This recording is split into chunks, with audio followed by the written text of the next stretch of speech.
कांग्रेस सरकार के भ्रष्टाचार और उस पर पर्दा डालने की जो घिनौनी कोशिश हो रही है, इसके खिलाफ जो लड़ाई हमने संसद में शुरू की है, अब वो सड़कों पर भी ले जाएंगे। और इसलिए आने वाले 4 और 5 मई को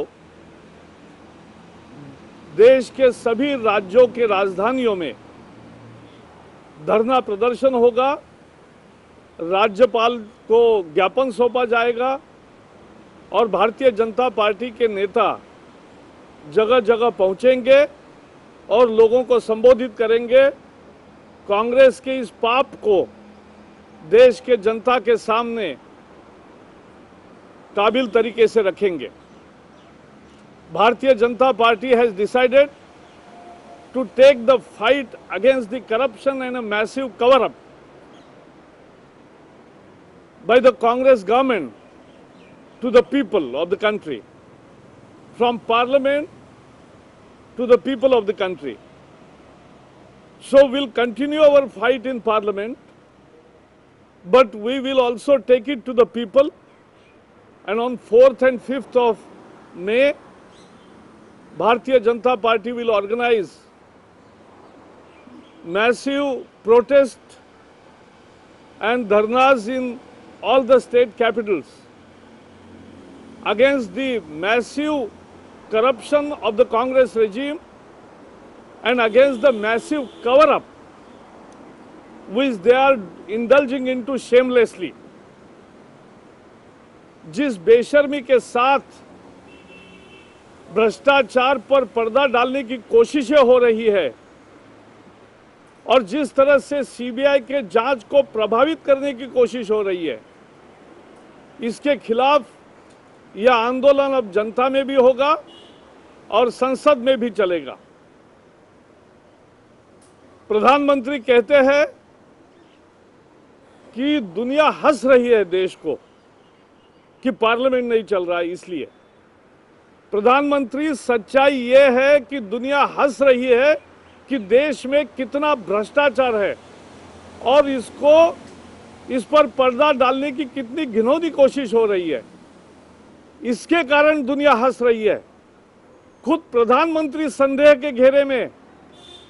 हम प्रधानमंत्री से पूछना चाहते क्या यह सच नहीं है कि जितने भी सीबीआई जांच में कोल का घोटाला जो सामने आया है,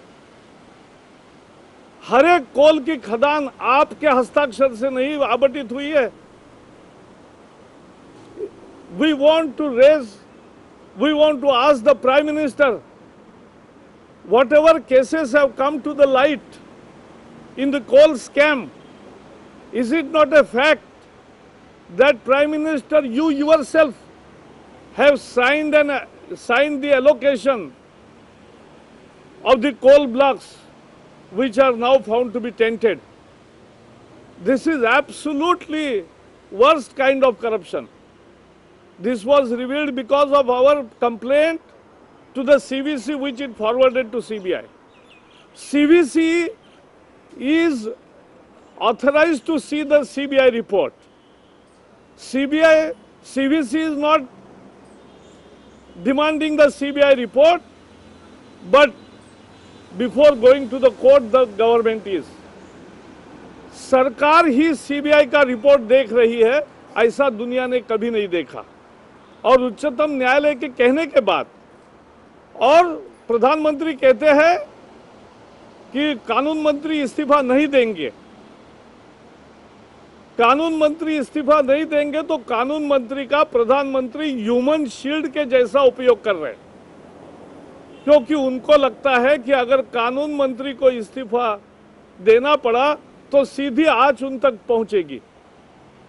the prime minister is using and protecting the law minister as a human shield because he knows that and he fears that if the law minister goes, next in the firing line will be the PM. We are against the corruption and we are against this massive cover-up. This is unheard of. And that is why we completely reject Prime Minister's announcement that the law minister will not resign. This is yet another proof of how Congress is tampering with the evidence and still wants to protect those who tamper. Law minister did it with the direct consent and order of the Prime Minister. So Prime Minister's complicity and culpability is also very well established.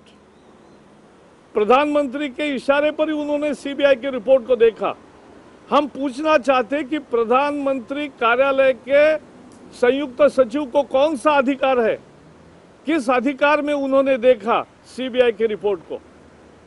हम पूछना चाहते कि कोयला मंत्रालय के संयुक्त सचिव को कौन सा अधिकार है कि जो सीबीआई की रिपोर्ट को मांग सकता है। सीबीआई की जांच ही कोयले घोटाले के संबंध में है, जिसका जन्म कोयला मंत्रालय में हुआ है, वही अंधाधुंध हुई है। एक भी आवंटन का कोई निशान नहीं उन्होंने छोड़ा है कि आवंटन किसको किया, क्यों किया, और आवंटन अगर नहीं किया जिन्होंने अर्जी लगाई थी लेकिन जिनको कोल ब्लॉक नहीं दिया, तो क्यों नहीं दिया। There is no record at all since 2004 in the UPA regime why somebody is allotted the coal block and why somebody is not allotted the coal block. So this is a malified scam which has going in for continuously since the UPA regime came into office. We unearthed the scam. We went to the CVC. CVC is not asking for the CBI report, but in which capacity Joint Secretary of the PMO and Joint Secretary of the Coal Ministry are asking the CBI report? These are very valid issues. So we'll continue our fight in Parliament, but we'll now take it to the people. संसद नहीं चल रही है, इसके लिए हम नहीं, कांग्रेस जिम्मेवार है। क्योंकि जैसे पहले दिन आपने देखा राज्यसभा में जब अध्यक्ष जी ने पूछा हमारे सूचना पर, विपक्षियों के प्रस्ताव पर, जब अध्यक्ष जी ने पूछा कि चर्चा तुरंत शुरू की जाए क्या, तो विपक्ष ने कहा हां और कांग्रेस ने कहा ना। तो कांग्रेस चर्चा से भाग रही है। किस धारा में संसद के नियम में चर्चा करे, ये विपक्ष का अधिकार है, वो हम मांग रहे हैं। ये चर्चा नहीं करना चाहते, ये संसद चलाना नहीं चाहते, क्योंकि उनको भ्रष्टाचार पर पर्दा डालना है। वो कैसे तैसे बचने की कोशिश कर रहे हैं और इसलिए ये विरोध हम संसद में भी जारी रखेंगे और लोगों तक भी ले जाएंगे। ये लड़ाई भ्रष्टाचार के विरोध की है, ये लड़ाई सच्चाई की है, ये लड़ाई भ्रष्टाचार पर पर्दा डालने के कोशिशों के खिलाफ है। This is the fight against the corruption, this is fight against massive cover up, this is fight against the immoral conduct of the government, and it is also a fight against the adamancy of the Congress. In JPC you blame all others but none of the government's action. In CBI, in coal scam, you interfere with the investigation. This is totally unacceptable. This is not democracy. You are in majority. That doesn't mean that you have been given a license to loot. आपको लूट का कोई permission नहीं दिया है और इसलिए संसद जवाब मांग रहा है सरकार से, और जवाब वही है कि आप कार्रवाई करो, इस्तीफा दो, जेपीसी की रिपोर्ट वापस लो और फिर क्यों नहीं सभी बिलों पर चर्चा होगी। BJP is very firm on its stand, and the people of the country are fed up with the corruption of the UPA government and its efforts to massive cover up and their effort to influence the investigation. That's it.